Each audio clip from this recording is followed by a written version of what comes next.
Morning students, how are you? Today we will start our chapter The Happy Prince by Oscar Wilde. The Happy Prince was a beautiful statue on a tall column in the city. Happy जो Prince था उसका एक सुंदर सा statue, सुंदर सी मूर्ति बनी हुई थी एक शहर के अंदर ऊंचे से कॉलम के ऊपर, मंच के ऊपर. He was gilded all over with thin leaves और फाइन गोल्ड, और उसके ऊपर चारों तरफ सोने की सुनहरी जो पत्तियां थी उससे वो सजा हुआ था. He had fire for eyes, और उसकी जो आंखें थी वो नीलम की बनी हुई थी. And A Ruby on his sword head, और उसकी तलवार की मूठ के ऊपर एक मणि लगा हुआ था. One night there flew over the city a little swallow. एक रात वहाँ शहर के ऊपर से एक छोटा सा अबाबिल पक्षी उड़ा. His friends had gone away to Egypt. उसके जो मित्र थे, सारे फ्रेंड्स थे, वो मिस्र जा चुके थे. All day long he flew, पूरा दिन वो उड़ता रहा. And at night time he arrived in the city. और रात के समय वो शहर में पहुंच गया. He alighted just between the feet of the statue of the Happy Prince. और वो हैप्पी प्रिंस के जो स्टैचू लगा हुआ था उसके पैरों में उतर गया. When he was trying to sleep, a few drops of water fell on him. जब वो सोने की कोशिश कर रहा था, क्योंकि वो दिन का थका हुआ था पूरे दिन से, और वो जब सोने की कोशिश कर रहा था तो पानी की कुछ बूंदें उसके ऊपर गिरी. But to his surprise, he did not find a single cloud in the sky. लेकिन उसके लिए हैरानी की बात क्या थी, आसमान में एक भी बादल नहीं था. तो ये बारिश कहाँ से हो रही है? Then he noticed that the statue of Happy Prince was weeping.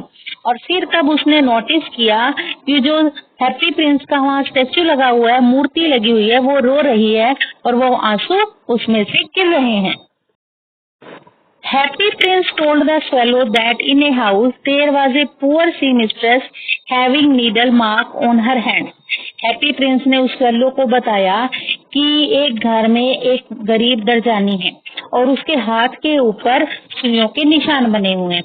Her little son was laying ill, और उसका जो बेटा है वो बीमार पड़ा है. And she had no money to buy food or other thing for her son. और उसके पास पैसा नहीं है कि वो पैसे से अपने बेटे के लिए खाना या दूसरी कोई चीजें खरीद पाए. So the princess requested the swallow to bring out the ruby of his sword. इसीलिए जो हैप्पी प्रिंस था उसने उस swallow से प्रार्थना की कि वो जो रूबी है उसकी तलवार का वो ले जाए. So that the poor woman could bring oranges for her son, ताकि वो गरीब औरत अपने बेटे के लिए संतरे खरीद सके. After putting the ruby on the table and fanning its wings on boy's forehead, it came back to the prince.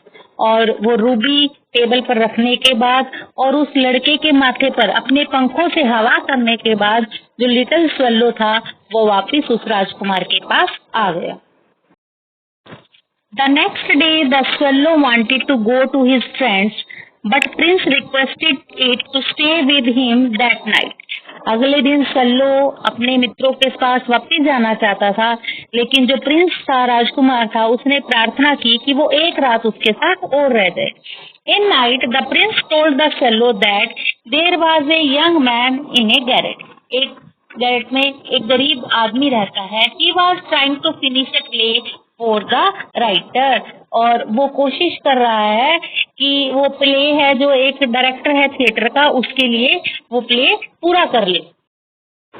But it was too cold to write anymore as there was no fire in the grate and hunger had made him faint. लेकिन वहाँ पर इतनी ठंड थी कि वो पूरा नहीं कर सक रहा था और उसके पास आग भी नहीं थी और वो भूख से बेहोश हो रहा था. Now the prince ordered the swallow to pluck out one spear from his eyes and give it to him. अब जो प्रिंस था उसने स्वैलो को, अबाबिल को ऑर्डर किया कि उसकी आंख से एक नीलम निकाले और उस राइटर को जाकर दे आए, उस यंग मैन को दे आए. The swallow did the same, और जो स्वैलो था उसने उसकी आज्ञा का पालन किया. The next night the prince told him to take away the second spear to help a poor mad girl.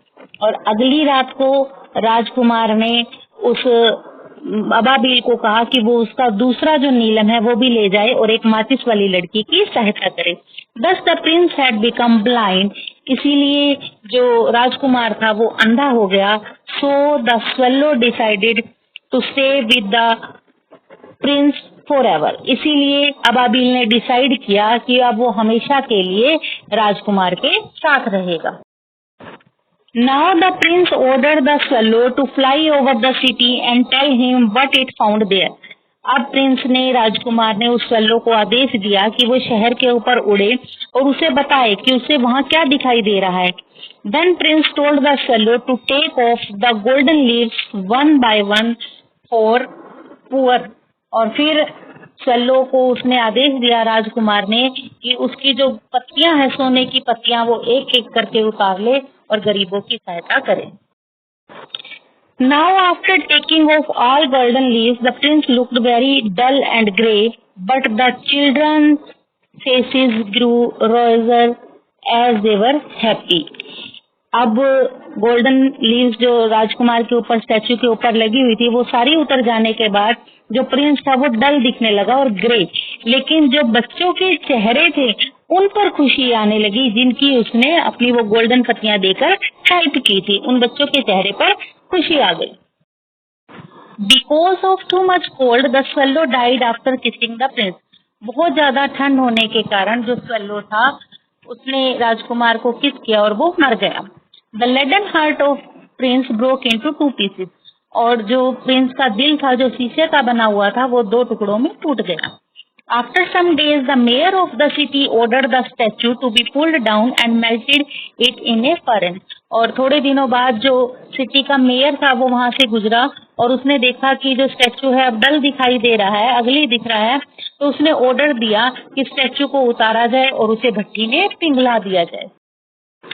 But the leaden heart of the prince did not melt, so it was thrown in a dust heap where the dead swallow was also laying. लेकिन जो दिल था राजकुमार का जो शीशे का बना हुआ था वो नहीं पिघला भट्टी में पिघलाने के बाद भी, इसलिए उसका जो दिल था उसे कूड़े के ढेर में डाल दिया गया जहाँ पर वो मरा हुआ स्वल्लो पहले से ही पड़ा था। God sent his angel to bring him the two most precious things from the city, and he took the dead swallow and the leaden heart of the happy prince.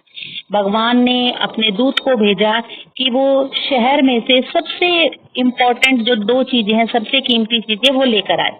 और जो एंजल था वो वहां से राजकुमार का दिल, हैप्पी प्रिंस का जो दिल और जो मरा हुआ अबाबिल पक्षी था वो लेकर गया।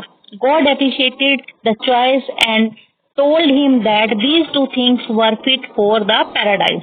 भगवान ने उसकी चॉइस की प्रशंसा की और उसे कहा कि ये दोनों चीजें जो हैं ये पैराडाइज स्वर्ग के लिए दोनों बहुत फिट हैं, क्योंकि अबाबिल था और जो राजकुमार था दोनों ही कैसे थे, दयालु थे और वो दोनों ही दूसरों की हेल्प करने वाले थे। ये चैप्टर आपका कंप्लीट हो चुका है। Thank you class, have a nice day.